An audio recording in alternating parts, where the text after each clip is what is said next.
ಕೇಂದ್ರ ಸರ್ಕಾರ ಜಾರಿಗೆ ತಂದಿರುವ ಅಂದರೆ ಮಸೂದೆಗಳ ಮೂಲಕ ವಕ್ಫ್ ತಿದ್ದುಪಡಿ ಕಾಯ್ದೆಗೆ ಸಂಪೂರ್ಣವಾಗಿ ಕಾಯ್ದೆಗೆ ತಡೆಯನ್ನು ಕೊಡಲು ಸುಪ್ರೀಂ ಕೋರ್ಟ್ ನಿರಾಕರಿಸಿದೆ. ಆದರೆ ಆ ಕಾಯ್ದೆಯ 2-3 ಉಪನಿಯಮಗಳಿಗೆ ಸೆಕ್ಷನ್ಗಳಿಗೆ ತಡೆಯನ್ನು ತಾತ್ಕಾಲಿಕವಾಗಿ ಈಗ ಕೊಟ್ಟಿದೆ. ಇದರ ವಿಚಾರಣೆ ಮುಂದುವರಿಯುತ್ತೆ. ಆದರೆ ಈ ತಡೆ ಕೊಡದೇ ಇರೋದು ಕಾಯ್ದೆಗೆ ಮತ್ತು ಕೊಟ್ಟಿರುವುದು ಕೆಲವು ನಿಯಮಗಳಿಗೆ. ಇದನ್ನು ಎಲ್ಲರೂ ಸಂಬಂಧಪಟ್ಟ ಜನ ತಮಗೆ ದೊರೆತ ಅಂತಿಮ ವಿಜಯವೆಂದೇ ಪರಿಭಾವಿಸುತ್ತಾ ವಿಜೃಂಭಿಸುತ್ತಿದ್ದಾರೆ. ನಾನು ಸರ್ಪ್ರೈಸ್, ಗೊತ್ತಿಲ್ಲ ಯಾಕೆ ಅಂತ. ಏನೇನೋ ಆಸ್ತಿಯನ್ನು ವಕ್ಫ್ ಅಂತ ಮಾಡಬೇಕಾದ್ರೆ ವ್ಯಕ್ತಿಯೊಬ್ಬ ಇಸ್ಲಾಂ ಧರ್ಮವನ್ನು ಕನಿಷ್ಠ 5 ವರ್ಷದಿಂದ ಪಾಲನೆ ಮಾಡ್ತಿರಬೇಕು ಅನ್ನೋ ಅಂಶನೂ ಸೇರಿ 3ಕ್ಕೆ ಕೊಟ್ಟಿದ್ದಾರೆ ಸುಪ್ರೀಂ ಕೋರ್ಟ್ನವರು. ಆ ಸಂಪೂರ್ಣ ಕಾಯ್ದೆಗೆ ಕೊಡಿ ಎಂದಿದ್ದಕ್ಕೆ ಅದಕ್ಕೆ ಯಾವುದೇ ಕಾರಣಗಳಿಲ್ಲ ಅಂತ ಹೇಳಿದ್ದಾರೆ. ಮುಂದೆ ಇದನ್ನು ವಿಚಾರಣೆಗೆ ಮುಂದುವರಿಸ್ತಾರೆ, ತಡೆ ಕೊಟ್ಟಿರುವುದನ್ನೂ ಸೇರಿದಂತೆ. ವಕ್ಫ್ ತಿದ್ದುಪಡಿ ಕಾಯ್ದೆ ಮುಸ್ಲಿಂ ಸಮುದಾಯವನ್ನು ತಾರತಮ್ಯದಿಂದ ಕಾಡುತ್ತೆ, ಅವರ ಮೂಲಭೂತ ಹಕ್ಕುಗಳನ್ನು ಉಲ್ಲಂಘಿಸುತ್ತೆ ಡ್ಯಾಶ್ ಅಂತ ಅವ್ರು ಕೋರ್ಟ್ಗೆ ಹೋಗಿದ್ರು. ಆಪೋಸಿಟ್ ಸೈಡ್ ಹೇಳ್ತು, ಕಂಡು ಪ್ರಾಪರ್ಟಿಗೆಲ್ಲ ವಕ್ಫ್ ಬೋರ್ಡ್ ಅಂತ ಬೋರ್ಡ್ ಹಾಕೋದು, ರಾಜ ಮಹಾರಾಜರ ಕಾಲದ ಆಸ್ತಿಗಳಿಗೆಲ್ಲ ಹಾಕಿಬಿಡೋದು, ಊರೂರಿಗೆ ಹಾಕಿಬಿಡೋದು, ಕೆರೆ ಕಾಲುವೆ ಇದು ಎಲ್ಲ ಹಾಕ್ಬಿಡೋದು, ಬಿಟ್ಟರೆ ಸೂರ್ಯ ಚಂದ್ರನಿಗೂ ಹಾಕ್ತಾರೆ ಅಂತ ಅದರ್ ಸೈಡು. ಇದು ಗಲಾಟೆ ಸದ್ಯಕ್ಕೆ. ಯಾವಾಗ ವಕ್ಫ್ ಬಂತು, ಯಾವಾಗ ಬಂದರು ಮುಸ್ಲಿಂ, ವಕ್ಫ್ ಬರೋದಕ್ಕೆ ಮೊದಲೇ ಇದ್ದಂಥ ಜಮೀನಿಗೆಲ್ಲ ಹಾಕ್ತಾರೆ ಅಂತ ಇವರು. ದೇವಸ್ಥಾನದ ಜಮೀನಲ್ಲೇ ವಕ್ಫ್ ಹೆಂಗಾಗತ್ತೆ? ಯಾವನೋ ಬಾಬರ್ ಇದ್ದ ಅಂದರೆ ಅವ್ನು ಬಾಬರ್ ಕೊಟ್ಟ ಅಂದರೆ ಅವ್ನು ಬಾಬರೇ ನಮ್ಮ ದುಷ್ಟನ ಅಂತ ಇವ್ರದ್ದು ವಾದ. ಹೀಗೆ ಒಬ್ರದ್ದೊಬ್ರದ್ದು ವಾದ ಸದ್ಯಕ್ಕೆ ಇಲ್ಲಿ ನಿಂತಿದೆ. ಒಬ್ಬ ವ್ಯಕ್ತಿ ಆಸ್ತಿಯನ್ನು ವಕ್ಫ್ ಎಂದು ಘೋಷಿಸುವ ಮುನ್ನ 5 ವರ್ಷ ಆಗಿರಬೇಕು ಅನ್ನೋದಕ್ಕೆ ನಿಯಮಕ್ಕೆ ತಡೆ ಕೊಟ್ಟಿದ್ದಾರೆ ಅಂತ ಈಗಲೇ ಹೇಳಿದೆ. ಧರ್ಮ ಪಾಲನೆ ಮಾಡುವ ಅನ್ನೋ ಒಂದು ಪದವನ್ನು ಅಲ್ಲಿ ಬಳಸಿದ್ದಾರೆ ಕಾಯ್ದೆನಲ್ಲಿ ಸರ್ಕಾರ. ಅದಕ್ಕೆ ನಿಯಮ ಇಲ್ಲ ಅಂತ ಸುಪ್ರೀಂ ಕೋರ್ಟ್. ಆ ನಿಯಮವನ್ನು ನೀವು ರೂಪಿಸುವವರೆಗೆ ಅದನ್ನು ಈ ಸೆಕ್ಷನನ್ನು ಜಾರಿಗೆ ತರೋಕ್ಕಾಗಲ್ಲ ಅಂತ ಹೇಳಿದ್ದಾರೆ. ಇನ್ನು ವಕ್ಫ್ ಆಸ್ತಿಯನ್ನು ಆಸ್ತಿಯಾ ಅಲ್ಲವಾ ಅನ್ನುವುದನ್ನು ಇತ್ಯರ್ಥ ಮಾಡುವ ಅಧಿಕಾರವನ್ನು ಜಿಲ್ಲಾಧಿಕಾರಿಗಳು ಕೊಟ್ಟಿದ್ದರು. ಅದಕ್ಕೆ ತಡೆ ಕೊಟ್ಟಿದ್ದಾರೆ. ಅದು ವಿಪರೀತವಾದ ಅಧಿಕಾರ ಆಗ್ಬಿಡ್ಬೋದು ಜಿಲ್ಲಾಧಿಕಾರಿಗಳದ್ದು ಅಂತ ಕೋರ್ಟ್ ಹೇಳಿದೆ. ಸ್ಟೇ ಮುಂದೆ ಗೊತ್ತಿಲ್ಲ. ತೀರ್ಪು ಬರೋವರೆಗೆ ತೃತೀಯ ವ್ಯಕ್ತಿಗೆ ಹಕ್ಕುಗಳನ್ನು ಸೃಷ್ಟಿಸಲು ಅವಕಾಶ ಇರಲ್ಲ ಅಂತ. ಅಂದರೆ ಹೊಸದಾಗಿ ಯಾವುದನ್ನು ಹಕ್ಕನ್ನು ಸೃಷ್ಟಿಸಲಿಕ್ಕೆ ಬರಲ್ಲ ಇವರಿಗೆ ತೀರ್ಪು ಬರೋವರೆಗೆ. ವಕ್ಫ್ ಸಂಸ್ಥೆಗಳಲ್ಲಿ ಮುಸ್ಲಿಮರೇತರನ್ನ ಸೇರಿಸಿಕೊಳ್ಳುವ ನಿಬಂಧನೆ ಬಗ್ಗೆ ಪ್ರಸ್ತಾಪ ಆಗಿದೆ. ವಕ್ಫ್ ಮಂಡಳಿನಲ್ಲಿ 3ಕ್ಕಿಂತ ಹೆಚ್ಚು ಮುಸ್ಲಿಮರೇತರಿರಬೇಕು, 4ಕ್ಕಿಂತ ಹೆಚ್ಚು ಮುಸ್ಲಿಂ ಕೇಂದ್ರ ವಕ್ಫ್ ಮಂಡಳಿಯಲ್ಲಿ ಸೇರಿಸ್ಕೋಬಾರ್ದು ಅಂತ. ನನಗೂ ಅರ್ಥವಾಗತ್ತಿದು. ರೆಪ್ರೆಸೆಂಟೇಟಿವ್ ಆಗಿ ಒಬ್ರು ಇರ್ಬೋದಾಗಿತ್ತು ಸ್ಟೇಟಿಂದ, ಯಾಕೆ ಇಷ್ಟು ಜನ ಬೇಕಿದ್ದು, ನಮಗೆ ಯಾಕೆ ಬೇಕು ವ್ಯವಹಾರ ಅನ್ಕೊಂಡು ಇರ್ಬೋದಾಗಿತ್ತೇನೋ ಗೊತ್ತಿಲ್ಲ. ಏನೋ ಸರ್ಕಾರ ಮಾಡಿದೆ, ಕೋರ್ಟು ಅದಕ್ಕೊಂದು ನಿರ್ಬಂಧನ ಹಾಕಿದ್ದಾರೆ. ಮುಂದೇನು ಮಾಡ್ತಾರೆ ಗೊತ್ತಿಲ್ಲ. ಸುದೀರ್ಘಕಾಲ ಧಾರ್ಮಿಕ ಅಥವಾ ದತ್ತಿ ಚಟುವಟಿಕೆಗಳಿಗಾಗಿ ಬಳಸಲಾದ ಬಳಕೆಯಿಂದಾದ ವಕ್ಫ್ ಅಂತ. ಬೈ ಯೂಸೇಜ್, ಆಕ್ಯುಪೆನ್ಸಿ, ಬಳಕೆ, ಅದರಿಂದ ವಕ್ಫ್ ಅಂದರೆ 25 ವರ್ಷದಿಂದ ನಾನು ಬಳಸ್ತಾ ಇದ್ದೀನಿ, ಹಾಗಾಗಿ ಇದು ವಕ್ಫ್, ಇದು ಅದಕ್ಕೆ ಜಾಗ ಇಲ್ಲ ಅಂತ ಅದಕ್ಕೆ ಮಾಡೋಕ್ಕಾಗಲ್ಲ ಅದು ಅನ್ನೋದಿತ್ತು. ಅದನ್ನು ಅಳಿಸಾಕ್ತೀವಿ ಅಂತ ಅದಕ್ಕೆ ಸರ್ಕಾರ ಕೋರ್ಟು ತಡೆ ಕೊಟ್ಟಿಲ್ಲ.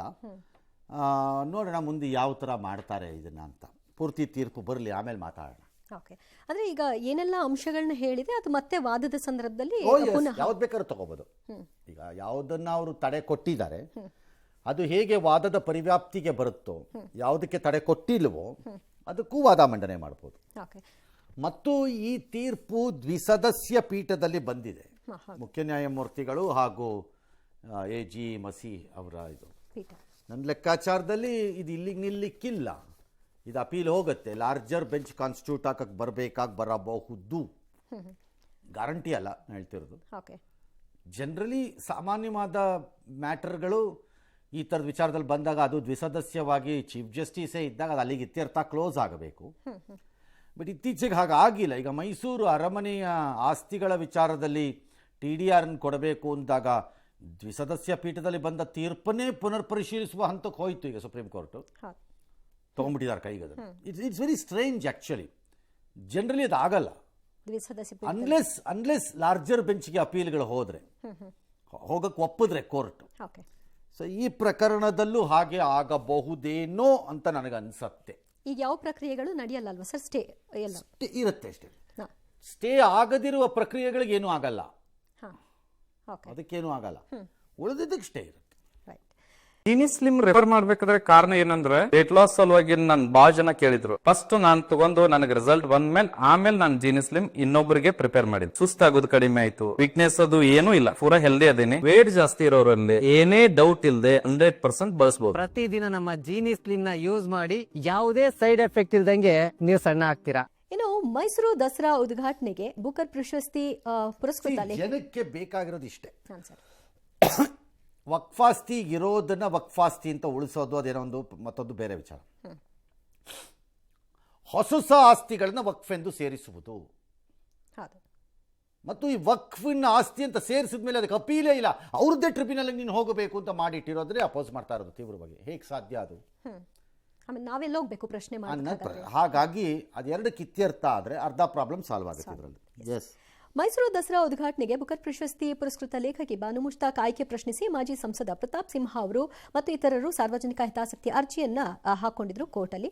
ಇವತ್ತು ಹೈಕೋರ್ಟ್ ಪ್ರತಾಪ್ ಸಿಂಹ ಸೇರಿದಂತೆ ಮೂವರು ಸಲ್ಲಿಸಿದಂತಹ ಅರ್ಜಿಯ ಮುಖ್ಯ ವಿಚಾರವನ್ನು ಕೈಗೆತ್ತಿಕೊಳ್ತು.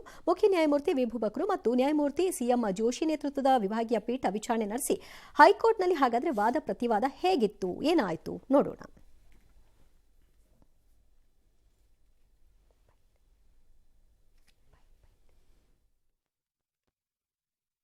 ಮುಸ್ತಾಕ್ ಅವರು ಚಾಮುಂಡಿ ಬೆಟ್ಟದ ಮೇಲೆ ಪೂಜೆ ಮಾಡಬಾರದು, ನನಗೆ ಅರ್ಥನೇ ಆಗೋದಿಲ್ಲ.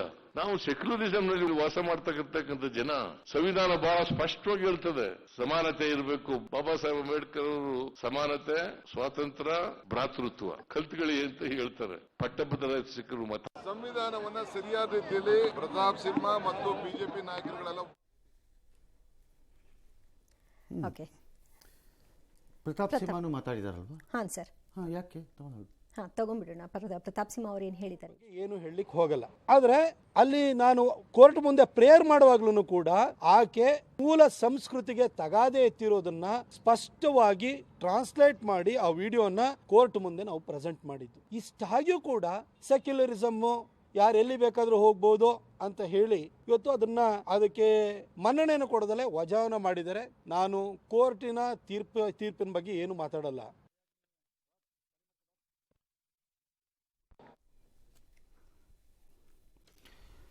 ಎಸ್. ಪ್ರತಾಪ್ ಸಿಂಹ ಅವರ ಪರ ವಕೀಲರ ವಾದ ಏನಿತ್ತು ನೋಡೋಣ. ಹೇಳಿ. ಪ್ರತಾಪ್ ಸಿಂಹ ಅವರ ಪರ ವಕೀಲರು ಸುದರ್ಶನ್ ಅವರು ಕೋರ್ಟ್ನಲ್ಲಿ ವಾದವನ್ನು ಇಟ್ಟರು.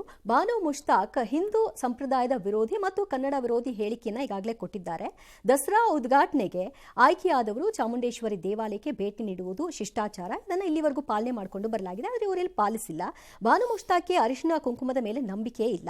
ದಸರಾ ಹಿಂದೂ ಹಬ್ಬವಾಗಿದ್ದು ಜಾತ್ಯತೀತ ಹಬ್ಬ ಅಲ್ಲ ಅನ್ನೋದು ಪ್ರತಾಪ್ ಸಿಂಹ ಅವರ ವಾದ ಆಗಿತ್ತು. ನ್ಯಾಯಾಲಯ ಏನ್ ಬೇಕಾದ್ರೂ ಹೇಳ್ಕೋಬಹುದು, ಅದಕ್ಕೆ ನ್ಯಾಯಾಲಯದ ತೀರ್ಪು ಅಷ್ಟೇ. ನ್ಯಾಯಾಲಯದ ಅಭಿಪ್ರಾಯವೇ ನನ್ನ ಅಭಿಪ್ರಾಯವೂ ಆಗಬೇಕು ಅಂತಿಲ್ಲ. ಸಾರ್ವಜನಿಕ ಕಾನೂನಿನ ಪ್ರಕಾರದಲ್ಲಿ ನಾನು ಒಪ್ಪಬೇಕು.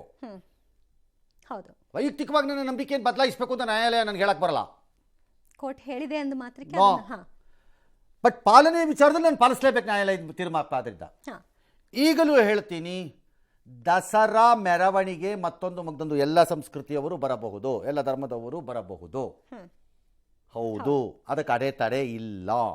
ಇಲ್ಲಿವರೆಗೂ ಇರಲಿಲ್ಲ. ದಸರಾ ಮೆರವಣಿಗೆ ನನ್ನ ಪ್ರಕಾರದಲ್ಲಿ ಚಾಮುಂಡೇಶ್ವರಿ ತಾಯಿಯಲ್ಲಿ ರೀಪ್ಲೇಸ್ ಆಗಿರೋದೇ ಆ ಕಾರಣಕ್ಕೆ. ನಂಬರ್ 1. ಎರಡನೇದು, ವಿಜಯದಶಮಿ ದಸರೆ ಚಾಮುಂಡಿ ಬೆಟ್ಟದಲ್ಲಿ. ಯಾಕೆ ಚಾಮುಂಡಿ ಬೆಟ್ಟದಲ್ಲಿ ಅದರದ್ದು ಉದ್ಘಾಟನೆ? ಅದ್ಯಾಕೆ KR ಸರ್ಕಲಲ್ಲಿ ಮಾಡಲಿಲ್ಲ? ನೀವು ಅದನ್ನು ಮಾಡ್ಬೋದಲ್ಲ. ದಸರಾ ಉದ್ಘಾಟನೆ ಚಾಮುಂಡಿ ಬೆಟ್ಟದಲ್ಲಿ ಯಾಕೆ ಆಗಬೇಕು? ವೈ? KR ಸರ್ಕಲ್ ಆಗಬೇಕು. ಅದು ಇದೇನೆ ಹಬ್ಬನೇ. ಈ ಹಬ್ಬಕ್ಕೆ ಅವ್ರು ಬರಬಾರ್ದು ಇವ್ರು ಬರಬಾರ್ದು ಪ್ರಶ್ನೆ ಅಲ್ಲ, ಅವರ ಧರ್ಮದ ಪ್ರಕಾರದಲ್ಲಿ ಅವ್ರಿಗೆ ನಂಬಿಕೆ ಇದೆಯಾ ಅನ್ನೋದು ಪ್ರಶ್ನೆ. ಅವರ ವೈಯಕ್ತಿಕ ನಿಲುವು ಅಷ್ಟೇ. ಅದನ್ನು ಅವ್ರ ಧರ್ಮದವ್ರು ಹೇಳಿದ್ದು ಕೆಲವರಲ್ಲ, ಅದನ್ನು ಅವ್ರು ಹೇಳಬೇಕು ಅಷ್ಟೇ ಇರೋದಲ್ಲಿ. ನ್ಯಾಯಾಲಯ ಫಸ್ಟ್ ಆಫ್ ಆಲ್ ಈ ಪ್ರತಾಪ್ ಸಿಂಹ ಯಾಕೆ ಇದನ್ನು ಹೈಕೋರ್ಟ್ಗೆ ತೆಗೆದುಕೊಂಡು ಹೋದ್ರು ಅನ್ನೋದೇ ನನಗೆ ಅರ್ಥವಾಗಿಲ್ಲ. He should not have gone. This is a political issue. You should fight this in street. ಇದು ರಸ್ತೆನಲ್ಲಿ ಫೈಟ್ ಮಾಡಬೇಕಾಗಿದ್ದು ಇದು ಇಶ್ಯೂ. ಇದು ಕಾನೂನಿಗೆ ಹೋಗಬಾರ್ದಾಗಿತ್ತಿದು. ಯಾಕೆ ತಗೊಂಡೋದ್ರು ನನಗೆ ಗೊತ್ತಿಲ್ಲ. ಅವರು ಬುದ್ಧಿವಂತರು, ಪ್ರಚಂಡರವರು. ಸಿ ಎಂ ಏನೋ ಮೂರ್ಖ ಅಂತೇನೋ ಬೈಕೊಂಡಿದ್ದಾರಂತೆ. ಸರ್. ಸಿ ಎಂ ಮೂರ್ಖ ಅಂತ 1000 ಬೈದ್ಬಿಡ್ಬೋದು, ನಿಮ್ಮನ್ನು ಬೈಬೋದು. ಮೂರ್ಖ ಅಂತ ಇನ್ಯಾವನೊಬ್ಬ ಬೈದು ಬಿಟ್ರೆ ಯಾತಕ್ಕೆ? ನಿಮ್ಮ ಲೀಡರ್ಗಳು ಕಚಡಗಳು ರಾಮ ಜನ್ಮಭೂಮಿ ವಿಚಾರದಲ್ಲಿ ಎಷ್ಟು ಅಫಿಡವಿಟ್ ಹಾಕಿದ್ದಾರೆ. ಈಗ ಹಂಗಾರೆ ಆಮೇಲೆ ಸುಪ್ರೀಂ ಕೋರ್ಟ್ ಜಡ್ಜ್ಮೆಂಟ್ ಕೊಡ್ತಲ್ಲ, ಅಲ್ಲಿ ಟೆಂಪಲ್ ಬಂತಲ್ಲ, ಅವರೆಲ್ಲ ಮೂರ್ಖರಲ್ವಾ? ಕರ್ಕೊಂಬಂದು ಪಟ್ಟಿ ಮಾಡಿ ಕೊಡ್ಲಾ ನಿಮ್ಮ ಕೈಗೆ ಅವ್ರನ್ನ? ನೆಕ್ಸ್ಟ್ ಸಭೆಗಳಲ್ಲೆಲ್ಲ ಅವ್ರ ಹೆಸರು ಹೇಳ್ಕೊಂಡು ಹೇಳಿ ಮೂರ್ಖರು ಅಂತ. Pratap Simha has a right to go to court. ಮೂರ್ಖ ಯಾಕಾಗಬೇಕು? ಹೋದವ್ರೆಲ್ಲ ಮೂರ್ಖರು, ಹಂಗ ನಿಮ್ಮಲ್ಲಿ ಕಾಂಗ್ರೆಸ್ನವರೆಲ್ಲ ಮೂರ್ಖರಲ್ವಾ? ಕಚಡಗಳು ನಾನು ಹೇಳ್ತೀನಿ ಮೂರ್ಖರು ಅಂತ. ಹಂಗಾಗಲ್ಲ, ದಟ್ಸ್ ನಾಟ್. ಬಟ್ ಈ ಕೇಸನ್ನ ರಸ್ತೆನಲ್ಲಿ ಫೈಟ್ ಮಾಡಬೇಕಾಗಿತ್ತು, ಕೋರ್ಟ್ಗೆ ಹೋಗಬಾರ್ದಾಗಿತ್ತು ನನ್ನ ಪ್ರಕಾರ. ಸರ್ಕಾರ ಹೇಳ್ತು ಅವ್ರಿಗೆ ಬುಕ್ಕರ್ ಪ್ರಶಸ್ತಿ ಬಂದಿದೆ, ಆಹ್ವಾನಿಸಲಾಗಿದೆ ಅಂತ. ನಿಸಾರ್ ಅಹಮದ್ ಅವ್ರನ್ನ ಕರೆದಿದ್ರು, ಡ್ಯಾಶ್ ಡ್ಯಾಶ್ ಸಂವಿಧಾನದ ಇದು ಪೂರಕ ಇದೆ. See the moment government thinks Dasara is secular, ಏನು ಬೇಕಾದ್ರೂ ಮಾಡ್ಬೋದು. ನೀವು ಸರ್ಕಾರಿ ಕಾರ್ಯಕ್ರಮ ಮಾಡ್ಕೊಳ್ಳಿ, ದಟ್ಸ್ ಆಲ್. ಸರ್ಕಾರಿ ಕಾರ್ಯಕ್ರಮ ಮಾಡ್ಕೊಳ್ಳಿ. ಓಕೆ, ಈಗ ದೇವಸ್ಥಾನಗಳು ಮುಜರಾಯಿ ವ್ಯಾಪ್ತಿನಲ್ಲಿವೆ. ಮುಜರಾಯಿ ಸರ್ಕಾರದ ಒಂದು ಇಲಾಖೆ. ಸರ್ಕಾರಗಳು ಜಾತ್ಯತೀತ ಸರ್ಕಾರಗಳು ಅಂತ ಕರಿತೀರಿ. ಆಗ ನಾಳೆ ಬಾನು ಮುಷ್ತಾಕು ಚಾಮುಂಡಿ ಬೆಟ್ಟದಲ್ಲಿ ದೇವಸ್ಥಾನದ ಒಳಗಡೆ ಹೋಗಿ ಪೂಜೆ ಮಾಡಬಹುದು, ಒಪ್ಪಿದರೆ. ಒಪ್ಪದೇ ಇದ್ರೆ ಬೇರೆ ಆಗತ್ತೋ? Why not? Let the chief minister answer. Why not? ಒಪ್ಪಿದ್ರೆ it's a secular temple according to you. No, it's not. ಇದು ಇಲ್ಲಿ ಪ್ರಶ್ನೆ ಇರೋದು ಅವರು ಉದ್ಘಾಟನೆ ಮಾಡಬೇಕಾ ಬೇಡವಾ ಅಲ್ಲ, ಅದಲ್ಲ ಪ್ರಶ್ನೆ. ಯಾಕಂದರೆ ಅದಕ್ಕೆ ನಿಸಾರ್ ಅಹಮದ್ ಮಾಡಿದ್ದಾರೆ, ಮಿರ್ಜಾ ಇಸ್ಮಾಯಿಲ್ ಇದ್ರು, ಡ್ಯಾಶು ಡ್ಯಾಶು ಅಂತೆಲ್ಲ ಹೇಳ್ತಾರೆ. ಆಕೆ ಎಕ್ಸ್ಪ್ರೆಸ್ ಮಾಡಿರುವ ನಂಬಿಕೆಗಳ ವಿಚಾರವಾಗಿ ಏನು ಅನ್ನೋದಷ್ಟೇ ಅಲ್ಲಿ ಪ್ರಶ್ನೆ ಇತ್ತು. ಅದನ್ನು ಕೋರ್ಟ್ ಹ್ಯಾಂಡಲ್ ಮಾಡಿಲ್ಲ. Court has not taken it into consideration. ದೇವಸ್ಥಾನ ಅಥವಾ ಟ್ರಸ್ಟ್ ನಮ್ಮ ಮುಂದೆ ಬಂದಿಲ್ಲ ಅಂತ ಅಂದ್ರೆ ಥರ್ಡ್ ಪರ್ಸನ್ ಬಂದು ಕೋರ್ಟ್ ಹೇಳಿದೆ, ನೀವು ಬಾನು ಮುಷ್ತಾಕನ್ ಪ್ರಶ್ನೆ ಮಾಡಕ್ಕೆ ನಿಮ್ಗೆ ಸಂವಿಧಾನಕ್ಕೆ ಕಾನೂನಾತ್ಮಕ ಹಕ್ಕೇನಿದೆ ಅಂತ. ಯಾಕೆ ಹಕ್ಕಿರಬಾರ್ದು? ಕೋರ್ಟಲ್ಲಿ ಕೇಳ್ಬೋದಾಗಿತ್ತು ನೀವು. ಯಾಕೆ ಹಕ್ಕಿಲ್ಲ? ಸಂವಿಧಾನದಲ್ಲಿ ನಾನು ಬರಬಾರ್ದು ಅಂತ ಡಿಬಾರಲ್ಲಿ ಆಗಿದ್ದೀನಿ ಅಂತ ಕೇಳಬೇಕಾಗಿತ್ತು ಅವ್ರ ಲಾಯರು. ನಾನೆಲ್ಲಿ ಡಿಬಾರ್ ಆಗಿದ್ದೀನಿ? ನಾನು ಬಂದಿದ್ದು ತಪ್ಪು, ಸರಿ ಇಲ್ಲ ನೀವು ಅಂತ ಜಡ್ಜ್ಮೆಂಟ್ ಕೊಡಿ, ಅದು ಪ್ರಶ್ನೆ ಬೇರೆ ಅದ. ನಾನು ಡಿಬಾರಲ್ಲಿ ಆಗಿದ್ದೀನಿ, ಬರಬಾರ್ದು ಅನ್ನೋದಿಲ್ಲ, ಎಲ್ಲಿದೆ ಕೇಳ್ಬೋದಾಗಿತ್ತು. ಇನ್ನು ಶಿಷ್ಟಾಚಾರ ಪಾಲಿಸೋದು ಅವ್ರಿಗೆ ಸೇರಿದ ವಿಚಾರ, ದಟ್ಸ್ ಓಕೆ. ಶಿಷ್ಟಾಚಾರ ಪಾಲನೆ ಅವ್ರಿಷ್ಟ. ಎಡಗಡೆಯಿಂದ ಬರಬೇಕು ಅಂತಿತ್ತು, ಅವ್ರು ಬಲಗಡೆಯಿಂದ ಬಂದುಬಿಟ್ರು, ಏನು ಬೇಕಾದ್ರೂ ಮಾಡ್ಕೊಳ್ಳಿ, ನನಗೆ ಗೊತ್ತಿಲ್ಲ ನಾಳೆ ಹೇಗಾಗತ್ತೆ ಅಂತ. ಶಿಷ್ಟಾಚಾರದ ಪಾಲನೆ ಅಥವಾ ಶಿಷ್ಟಾಚಾರದ ಪಾಲನೆಯಲ್ಲಿ ಆಗಬಹುದಾದ ಅನಾಹುತಗಳು ನಾಳೆ ನೋಡೋಣ. ಅದನ್ನು ದಟ್ಸ್ ಅ ಡಿಫ್ರೆಂಟ್ ಇಶ್ಯೂ ಅದು, ಅಲ್ವಾ? ನೋಡೋಣ. ಒಟ್ಟಲ್ಲಿ ಇದನ್ನ ಕೋರ್ಟಿಗೆ ತೊಗೊಂಡೋಗಿ ಒಂಥರ ಈ ಕಲ್ ಕೊಟ್ಟು ಒಡಿಸ್ಕೊಂಡಿದ್ದಾರೆ ಅಷ್ಟೇ ಇವರು. ಇದಾಗಬಹುದು ಅಂತ ನಿರೀಕ್ಷಿತ 100% ರೀ. No court will intervene in this matter. ಇದರೊಳಗೆ ಯಾವ ಕೋರ್ಟ್ ಹೋಗುತ್ತೆ? ಹೋಗಲ್ಲ ಅನ್ನೋ ತಲೆ ಕನಿಷ್ಠ ಪ್ರಜ್ಞೆ ಇರಬೇಕಲ್ಲ ಪ್ರತಾಪ್ ಸಿಂಹಗೆ. ಎಸ್, ಯಾರೋ ಹೇಳ್ಕೊಡ್ತಾರೆ ಪುಕ್ಕಟ್ಟೆ ಕೂತ್ಕೊಂಡು ಎಲ್ಲೋ ಯಾವ್ಯಾವುದೋ ಮೂಡಲ್ಲಿ. ಎಸ್, ದಸರಾ ಉದ್ಘಾಟಕರ ವಿವಾದದ ನಂತರ ಮತ್ತೊಂದು ಧರ್ಮ ದಂಗಲ್ಗೆ ಮೈಸೂರು ವೇದಿಕೆ ಆಗ್ತಾ ಇದೆ. ಕೆಆರ್ ಮೊಹಲ್ಲಾ ಸುನ್ನಿ ಚೌಕದಲ್ಲಿರುವಂತಹ ಸುಮಾರು 1.5 ಎಕರೆ ಖಾಲಿ ಜಾಗದಲ್ಲಿ ದರ್ಗಾ ನಿರ್ಮಾಣದ ಕಾರ್ಯ ವಿವಾದಕ್ಕೀಡಾಯಿತು. ಈ ಬಗ್ಗೆ ಪಾಲಿಕೆಗೆ ಅನುಮತಿ ಕೋರಿ ಅರ್ಜಿ ಬಂದಿತ್ತು. ಪಾಲಿಕೆ ಜಾಹೀರಾತಿನ ಮೂಲಕ ಪ್ರಕಟಣೆ ಹೊರಡಿಸಿತು. ಪಾಲಿಕೆ ಪ್ರಕಟಣೆಗೆ ಹಲವರು ಆಕ್ಷೇಪವನ್ನು ಎತ್ತಿದ್ದಾರೆ. ದರ್ಗಾ ನಿರ್ಮಾಣ ಸ್ಥಳ ಉದ್ಯಾನವನಕ್ಕೆ ಮೀಸಲಿಟ್ಟಂತಹ ಜಾಗ, ಹೀಗಾಗಿ ಕಟ್ಟಡ ನಿರ್ಮಾಣಕ್ಕೆ ಅವಕಾಶ ಕೊಡಕೂಡದು ಅನ್ನೋದು ಆಕ್ಷೇಪದ ಭಾಗ. ಬೆನ್ನಲ್ಲೇ ಬಿಜೆಪಿ ಶಾಸಕ ಶ್ರೀವತ್ಸ ಭೇಟಿ ನೀಡಿ ಪರಿಶೀಲನೆ ಸಹ ನಡೆಸಿದ್ರು. ಸ್ಥಳೀಯರು ಹಾಗೂ ಅಧಿಕಾರಿಗಳಿಂದ ಮಾಹಿತಿ ಕೂಡ ಪಡ್ಕೊಂಡ್ರು. ಇನ್ನು ದಸರಾ ನಿಮಿತ್ತ ಗಜಪಡೆಗಳಿಗೆ ಸಿಡಿಮದ್ದು ತಾಲೀಮನ್ನು ನಡೆಸಲಾಯಿತು. ಕ್ಯಾಪ್ಟನ್ ಅಭಿಮನ್ಯು ಸೇರಿದಂತೆ 14 ಆನೆಗಳು ಭಾಗಿಯಾಗಿದ್ವು. ಯಾವ ಕಾರಣಕ್ಕೂ ಅಬ್ಜೆಕ್ಷನ್ಸ್ ಅನ್ನ ಹಾಕ್ತೀವಿ, ಇದನ್ನು ವಿಡ್ರಾ ಮಾಡಲೇಬೇಕು. ಮಾಡಲಿಲ್ಲ ಅಂದ್ರೆ ಜನಾಂದೋಲನವನ್ನು ರೂಪಿಸ್ತೀವಿ. ಪಾಲಿಕೆಯ ಮೂರ್ಖತನ ಇದು. ಈಗಿನ ಕಮಿಷನರ್ ಮಾಡಿರೋ ಮೂರ್ಖತನ. ಈಗ ಹೇಗಿದೆಯೋ ಅದನ್ನು ಹಾಗೇ ಇಡ್ಲಿಕ್ಕೆ ಬಿಡಿ. ಮಾಡಕ್ಕೆ ಸಾಧ್ಯ ಇದ್ರೆ ಉದ್ಯಾನವನ ಮಾಡಿ. ಅದಕ್ಕೆ ಅದು ಬಿಟ್ಟು ಈ ಥರದ ಯಾವುದೋ ಹುಚ್ಚ ಪ್ರಲಾಪಕ್ಕೆ ಹೋಗಬೇಡಿ ಅನ್ನುವಂಥದ್ದನ್ನು ಹೇಳಕ್ಕೆ ಬಯಸ್ತೀನಿ. ದೊಡ್ಡ ಮಟ್ಟದ ಹೋರಾಟವನ್ನು ರಾಜ್ಯ ನಾಯಕರನ್ನು ಸೇರಿಸ್ಕೊಂಡು ಮಾಡ್ತೀನಿ. ಅಲ್ಲ, ಹೋರಾಟ ಮಾಡೋದವ್ರು ಬಿಟ್ಟಿದ್ದು ಆಸ್ತಿ ಯಾರದ್ದು ಅಂತ ಡಿಸೈಡ್ ಮಾಡಿ ಫಸ್ಟು. ಅದೇ ಡಿಸೈಡ್ ಆಗದೆ ಪ್ರಕಟಣೆ ಹೇಗೆ ಹೊರಡಿಸ್ತಾರೆ ಸರ್ ಇವರು? ಪಾರ್ಕ್ದ ವಕ್ಫ್ದ ಅನ್ನೋದೇ ಗೊತ್ತಿಲ್ಲದೆ ಅವ್ರ ಪ್ರಕಾರ ಅವ್ರು ತಂದು ಕೊಟ್ಟರಲ್ಲಿ ಇದು ಅಂತ ಅನ್ಕೊಂಡಿದ್ದಾರೆ. ಈಗ ಚಾಲೆಂಜ್ ಮಾಡಿ ಆಸ್ತಿ ಯಾರದ್ದು ಅಂತ ಡಿಸೈಡ್ ಆಗಬೇಕು, ಆಮೇಲೆ ಉಳಿದಿದ್ದು ವಿಚಾರ.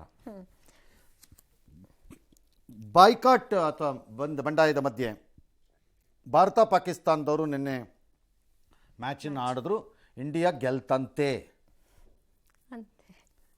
ನಾನು ನೋಡೂ ಇಲ್ಲ, ನನಗೆ ಗೊತ್ತಿಲ್ಲ, ಅದಕ್ಕೆ ಹೇಳಿದ್ದು ನಾನು. ನೀವು ಗೆಲ್ತಂತೆ ಮತ್ತೆ ಹೇಳಿದ್ರಿ ಈ ಮ್ಯಾಚ್ನ ನಾನು ಇಲ್ಲ, ಟಾಸ್ ನಂತರ ದಿನ ಆಯ್ತಂತೆ.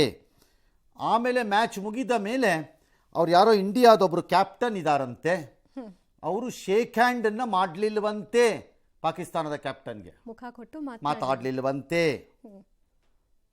ನೇರ ಡ್ರೆಸ್ಸಿಂಗ್ ರೂಮ್ಗೆ ಹೋದ್ರು. ನಾಚಿಕೆ ಇಲ್ಲದವರು ಸೃಷ್ಟಿ ಮಾಡಿರುವಂತಹ ನಾಟಕ ಇದು, ಕಚಡಗಳು. ಅದು ಈಗ ದೊಡ್ಡ ವಿಚಾರ ಅಂತೆ ಚರ್ಚೆಗೆ. ಕೈ ಕುಲುಕಲಿಲ್ವಂತೆ, ಹೆಂಗೆ ನಮ್ಮವರು ಅವಮಾನ ಆಗ್ಬಿಡ್ತಂತೆ. ಹೂ ಮರ್ಯಾದೆ ಮುಂದೆ ಬಂದರೆ ತಪ ತಪ ತಪ ಅಂತ ಬಾಡಿಲಿರೋ ಅಷ್ಟು ಎಂಜಲು ಉಗಿಬೇಕು ಮುಖಕ್ಕೆ. ಕಚಡಗಳನ್ನು ತಗೊಂಬಂತು. ಫಸ್ಟ್ ಆಫ್ ಆಲ್ ಯಾವುದೋ ಒಂದು ಎಕ್ಸ್ ಫಂಕ್ಷನ್ಗೆ ನಾನು ಹೋಗಲೇಬಾರ್ದಾಗಿತ್ತು, ನಾನು ಹೋಗ್ಬಿಡ್ತೀನಿ.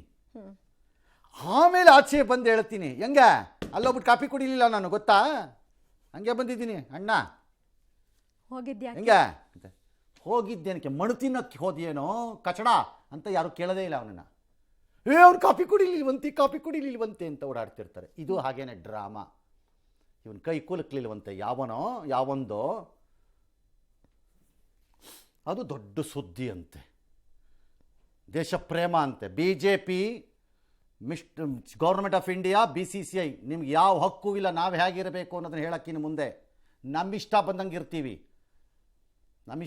ಇರ್ತೀವಿ. ನೀವು ದೇಶ ಪ್ರೇಮ, ಸಂಸ್ಕೃತಿ ಅಥವಾ ಅದೇನೋ ವಿದೇಶಿ ವಸ್ತುಗಳು, ಅದೇ ಕೂತ್ಗಳಾಯ, ನೀನು ನನ್ನ ಇಷ್ಟ ಬಂದಂಗೆ ನಾನು ತೊಗೋತೀನಿ, ನಾನು ದುಡಿತೀನಿ, ನಾನು ತೊಗೋತೀನಿ, ನೀನೇ ಅವನು ಕೇಳೋಕ್ಕೆ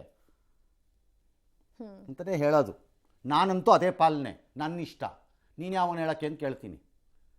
ದೇಶದ ವಿಚಾರ ಬಂದಾಗ ಮಾತುಕತೆನೂ ಇಲ್ಲ ಅಂದಿದ್ರು, ಈಗ ನೋಡಿದ್ರೆ ಆಟ ಆಡ್ಬಿಡ್ತಾರೆ. ನಮ್ಮ ಸಂಸ್ಕೃತಿಗೆ ಧಕ್ಕೆ ಬಂದುಬಿಟ್ರೆ ನಾವು ಕೋರ್ಟ್ಗೆ ಹೋಗ್ಬಾರ್ದಾ, ಪ್ರಶ್ನೆ ಮಾಡಬಾರ್ದಾ? ಪ್ರತಾಪ ಸಿಂಹ ನಮಗೆ ಮಾನ ಮರ್ಯಾದೆ ಹೋದರೆ ಸಿಂಧೂರ ಅಂತ ಹೆಸರಿಟ್ಕೊಂಡು ಮಾಡಿಬಿಟ್ಟು ದೇಶಕ್ಕೆಲ್ಲ ಬುರುಡೆ ಬಿಟ್ಕೊಂಡು ತಿರುಗಿದ್ದ BJPಗೆ ಈ ಮ್ಯಾಚ್ ಆಡಬಾರ್ದು ಅಂತ ಹೊಳಿಲಿಲ್ವಾ? ಗೊತ್ತಾಗ್ಲಿಲ್ವಾ? ಕ್ರೀಡೆ ಆಗಿ ಆಡಿಸಿದ್ರೆ ಅದನ್ನು ಟಿವಿಗೆ ತಂದುಬಿಟ್ಟು ಜನನ್ನೆಲ್ಲ ಬೆಟ್ಟಿಂಗ್ ಕಟ್ಬಿಟ್ಟು ಸಾಯಿರಿ ಅಂತ ಹಾಳು ಮಾಡೋಕ್ಕೆ ಜಾಗ ಮಾಡಲಿಲ್ವಾ? ಪ್ರತಾಪ ಸಿಂಹ ಹೀರೋ. ಉತ್ತರ ಕೊಡ್ರಿ BJPಯವರು. ಒಬ್ಬ ಇಲ್ಲ, ಪುಕ್ಕಲ್ರು, ಗುಳ್ಳೆನರಿಗಳು, ನಾಚಿಗೆಟ್ಟವರು. ಸಿಂಧೂರ್ ಮಾತಾಡಿದ್ರೆ ಬಾಂಬಿಸ್ಕೊಂಡು ಕುತ್ಕೊಳ್ಬೇಕು ಇನ್ಮೇಲೆ BJPಯವ್ರನ್ನ. ನೀನೇ ಅವನು ಮಾತಾಡೋಕ್ಕೆ ಸಿಂಧೂರನ? ಆರ್ಮಿಯವ್ರು ಮಾತಾಡ್ತಾರೆ, ಬಾಂಬಿಸ್ಕೊಂಡು ಕುತ್ಕೊಳ್ಬೇಕು. ಆರ್ಮಿಯವ್ರು ಮಾತಾಡಲಿ, ನಾವು ಆರ್ಮಿಯವ್ರು ಮಾತಾಡಿದ್ದು ಕೇಳಿಸ್ಕೊತೀವಿ. ನೀನೇನು ಮಾತಾಡೋದು? ಆಟನೂ ಆಡಿ ಸೇನೆ ಜೊತೆ ನಿಲ್ತೀವಿ ಅಂತಾರೆ ಸರ್. ಬುರುಡೆಗಳು, ಡ್ರಾಮಾ ಮಾಸ್ಟರ್ಗಳು, ಕಚಡಗಳು. ಮತ್ತೆ ಇಷ್ಟ ಇರಲಿಲ್ವಂತೆ ಸುರೇಶ್ ರೈನಾ ಹೇಳೋದು, ನಮಗೆ ಈ ಡ್ರಾಮಾ ಎಲ್ಲ ಬಿಟ್ಬಿಟ್ಟು ಯಾರಿಗೆ ಬರೋದು? ಶಿವಸೇನೆಯವ್ರು ಹೇಳಿರೋದೇ ಸರಿ. ಇದು ಇನ್ನೊಂದು ಡ್ರಾಮಾ, ಪ್ರಹಸನ. 100% ಕರೆಕ್ಟ್ ಅವರು, ಅನುಮಾನನೇ ಇಲ್ಲ. ಮಲ್ಟಿಲ್ಯಾಟ್ರಲ್ ಅದೇನೋ ಮ್ಯಾಚು, ಅದೇನೋ ಇನ್ನೊಂದು ದೇಶದಲ್ಲಿ ಆಡಿಸ್ಬೇಕು. ಒಲಿಂಪಿಕ್ ಚಾರ್ಟರ್ನ ಆನರ್ ಮಾಡಬೇಕಿತ್ತಂತೆ ಇವರು. ಈ ಬುರುಡೆಗಳು ಹೇಳಿದ್ದನ್ನು ಬಂದು ನಾವು ಕೇಳಬೇಕಂತೆ. ಇನ್ಮೇಲೆ ಬಂದು ಹೇಳಿ, ಇನ್ನು ಮೇಲೆ ಪ್ರೈಮ್ ಮಿನಿಸ್ಟರ್ ಆದಿಯಾಗಿ ದೇಶಿ ಪದಾರ್ಥ ಯಾಕ್ರಿ ತಗೋಬೇಕು? ನನ್ನ ಇಷ್ಟ ಬಂದಿದ್ದು ತಗೋತೀನಿ, ನೀ ಯಾರು ಹೇಳಕ್ಕೆ ನನಗೆ ಅಂತ ಕೇಳ್ತೀನಿ. ನೀವು ಯಾರ್ರಿ? ಸ್ಲೋಗನ್ಗಳನ್ನ ಕೊಟ್ಬಿಟ್ಟು ಬರೀ ಸ್ಲೋಗನ್ ಮಾಸ್ಟರ್ಗಳು ಆಡಿಸಿದ್ದಂತಂದು ಇದಕ್ಕೂ ಬಿಟ್ಟು ಪ್ರಸಾರದಲ್ಲಿ ಅದರಲ್ಲೇ ಕಾಸಿತ್ತಲ್ಲ, ಕಾಸು ಮಾಡಬೇಕಿತ್ತಲ್ಲ ಅರ್ಜೆಂಟಾಗಿ. ಅದು ಲಾಸ್ ಆಗಬಾರ್ದು. ಇದು ಅದ್ಯಾವುದೋ ಫೈನಾನ್ಷಿಯಲ್ ಆರ್ಗನೈಸೇಷನ್, ಅವ್ರಿಗೆ ಲೋನ್ ಕೊಡಬೇಡಿ. ಇಂಡಿಯಾ ಪಾಕಿಸ್ತಾನದಲ್ಲಿ ಅವ್ರಿಗೆ ಲೋನ್ ಕೊಡು. IMF ಟೆರರ್ಗೆ ಹೋಗ್ಬಿಡುತ್ತೆ, ಲೋನ್ ಕೊಡಬೇಡಿ. ನಾಮ ಅಂದರೆ ಏನು ಜೋಬಲೆಲ್ಲ ಇಟ್ಕೊಂಡಿರ್ತೀರೇನೋ ಅಂಟ್ಸಕ್ಕೆ ನನ್ನಂಥವನಿಗೆ. ನಾನು ಪಕ್ಕದಲ್ಲಿ ಹಸಿಯಾಗಿರೋ ಖರ್ಚಿ ಇಟ್ಕೊಂಡಿರ್ತೀರಿ, ಹಂಗಂಗೆ ಒರೆಸ್ಬಿಡ್ತೀವಿ ಬಕರಾಗಳ. ಆಮೇಲೆ ಅದಕ್ಕೆಲ್ಲ ಏನು ಡ್ರಾಮಾ. ಆ ಸಿಂಧೂರ ಆದಾಗ ಆ ಸಲ ಕೊಡ್ಕೊಡ್ದವ್ರಿಗೆ FATF ಗ್ರೇ ಲಿಸ್ಟ್, ಒಂದು ಹನಿ ನೀರು ಇಲ್ಲ. ಈಗ ಈ ಮ್ಯಾಚ್ ಆಡಿದ್ರಿಂದ ಅವ್ರು ಕಾಸು ಮಾಡ್ಕೊಂಡ್ರಲ್ಲ, ಏನು ನೀವೆಲ್ಲ ಓಡೋಗಿ ಎತ್ಕೊಂಬಂದ್ಬಿಡ್ತೀರಾ ಬ್ಯಾಗಲ್ಲಿ BJPಯವರು? ಒಬ್ಬ ಮಿನಿಸ್ಟ್ರು ಮಾತಾಡಕ್ಕೆ ರೆಡಿ ಇಲ್ಲ ನೋಡಿ ವಿಷಯ, ನನಗೇನು ಗೊತ್ತೇ ಇಲ್ಲ ಅನ್ನೋ ಟೈಪ್ ಓಡಾಡ್ತಿರ್ತಾನೆ. ಯಾರಿಗೂ ಬೇಕಾಗಿಲ್ಲ ಡೋಂಗಿಗಳು. ಎಸ್